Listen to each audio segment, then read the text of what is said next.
Pourquoi la fête de Shavuot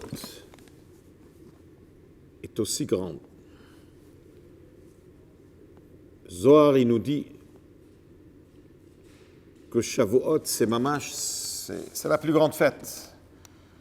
Ça veut dire que Shavuot, c'est la source, car on n'aurait pas pu faire Pesach, on n'aurait pas pu faire Sukkot, on n'aurait pas pu faire Torah et Mitzvot si on n'aurait pas eu la Torah. Donc en réalité, Shavuot, c'est la source de tout. Et là, nous voyons, c'est apporter une explication que Akadosh Baruch Hu, il a regardé dans la Torah, il a créé le monde. C'est-à-dire, c'est comme quand on est en train de construire une maison, on ne peut pas aller directement construire une maison si on n'a pas regardé dans les plans d'architecte. Et une petite erreur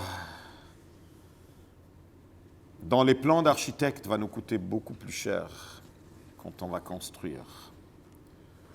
Et c'est pour cela que faire très attention à chaque détail des plans d'architecte.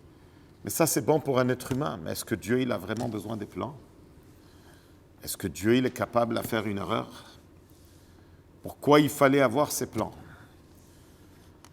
C'est parce que Akadosh Baruch Hu, il voulait que nous, on réalise que qu'il y a un but, pourquoi on est là sur terre, que chaque mitzvah, elle a un but. On a une mission sur terre, on n'est pas là par hasard. Et c'est pour cela que la Torah, on l'appelle Torah Or. La Torah est une lumière, est en train de nous guider. Et la Torah, elle est en train de nous guider, même dans des moments obscurs, même dans des moments d'obstacles, même dans des moments qu'on se pose des questions, mais qu'est-ce qui se passe? On a eu le Covid et après il y a eu le 45 qui sont décédés, les 45, la plupart parmi eux des jeunes, 45 personnes qui nous ont quittés à Miron, et maintenant c'est le balagan. En Eretz Israël, qu'est-ce qui se passe? Mais Rabotai, c'est important de savoir que Akadosh Baruch Hu, il faut ouvrir les yeux. Il faut voir les choses. Des fois, on n'arrive pas à voir. Il faut mettre des lunettes. C'est ça la puissance de la Torah. Et Hachem, il nous envoie des tzadikim que chez eux, tu peux vraiment acheter ces lunettes pour que tu puisses voir le monde d'une autre manière. C'est connu que depuis le début, le rabbi était toujours contre que la partie gauche monte.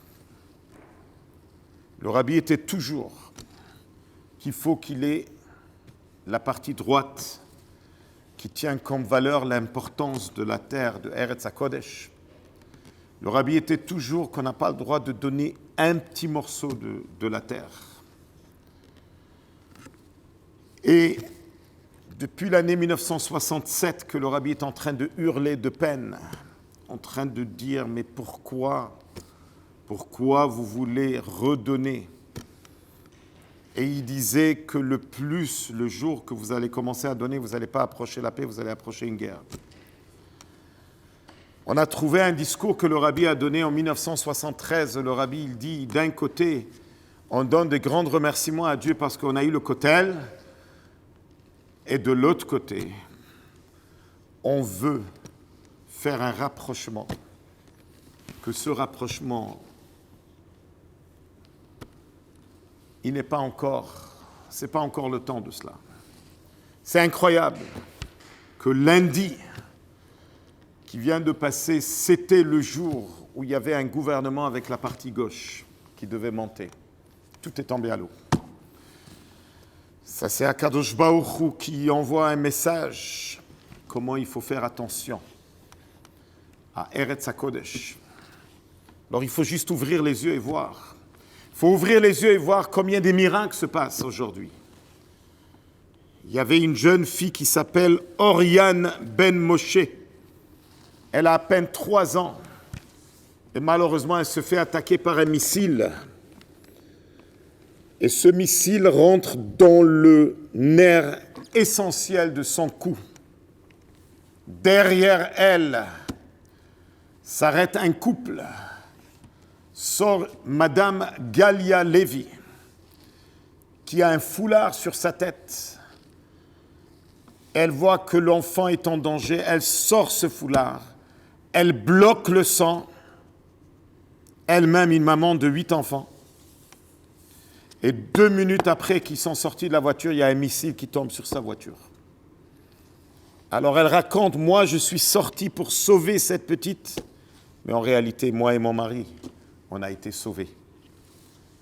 Cette fille, Baruch Hashem, elle a été sauvée. Les 4 jeunes filles qui étaient assises dans un restaurant, je pense à Khoulon, et on voit dans la vidéo, à peine quelques secondes après qu'elle quitte le restaurant, il y a un missile qui tombe. Rabota, il faut ouvrir les yeux. Quand le Rabbi il a dit, il y a 30 ans exactement avant la guerre du Golfe, il a dit que Israël c'est l'endroit le plus sûr au monde et que Akadosh Baruch Hu la surveille et la protège. C'est du réalité. À l'époque, c'était une prophétie que le Rabbi il a donnée, c'était avant la guerre du Golfe. Mais cette parole extraordinaire que Eretz Israël c'est l'endroit le plus sûr au monde, ce sont des paroles éternelles. Alors il ne faut pas s'inquiéter. Be'ezrat Hashem, tout ira bien. La fête de Shavuot, elle nous donne ce courage et cette force de savoir que peu importe ce qui arrive dans notre vie, même s'il y a des fois des moments, des obstacles, mais tout est pour le bien. Comme on le voit d'une manière très claire cette semaine, ce qui est arrivé. Alors, Be'ezrat Hashem, c'est une des raisons pourquoi on mange du laitage. Parce que laitage, à Shavuot, laitage, c'est de la bonté. Mais d'où il vient le lait? Il vient de le sang. Chez la femme, c'est le sang qui se transforme en du lait. Ce qui veut dire, c'est de la rigueur qui se transforme en douceur. On souhaite à tout le monde de passer tout d'abord Shabbat Shalom et passer des très bonnes fêtes, Chag Sameach. Et comme le Rabbi, il avait toujours l'habitude de prononcer au nom de son beau-père qu'il faut souhaiter 4 mots avant Shavuot. Ces 4 mots, c'est Kabbalat, Torah, Besimcha ou Bipnimiut. Qu'on puisse recevoir la Torah avec joie et Bipnimiut et que ça pénètre en nous.